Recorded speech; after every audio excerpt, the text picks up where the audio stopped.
గొల్లియాతు 6 మొరల జానడు ఎత్తున్నాడు. ఏడ్రా మీ దేవుడు ఎక్కడున్నాడు రా రండ్రా, మీలో ఒకడొచ్చి నన్ను ఓడించాడు, మేమందరం మీకు బానిసలం అవుతాం, మీరు ఓడిపోతే మీరందరూ బానిసలు అవ్వండి అని పొద్దున్న సాయంత్రం వచ్చి అరుస్తుంటే సౌలు రాజు బయటికి రావటం లేదు. సైన్యంలో ఉన్న సైన్యము ఒక్కడు ముందుకు రావటం లేదు. దావీదు పెద్దన్న ఎలియాబు చాలా పెద్ద ఎత్తరి యుద్ధశాలి కానీ బయటికి రావటం లేదు. అన్నం తీసుకొని వచ్చాడు, భోజనం తీసుకొని వచ్చాడు అన్నని దావీదు.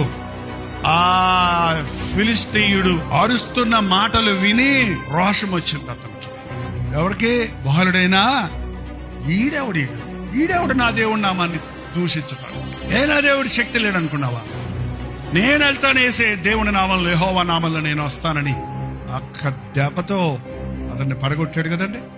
ఈ రోజున మన ముందు కొన్ని గొల్లియాతుల్లాగా నిలబడతాయి సమస్యలు. కీడును మేలుతో జయించండి, సాతానుని ప్రార్థనతో జయించండి.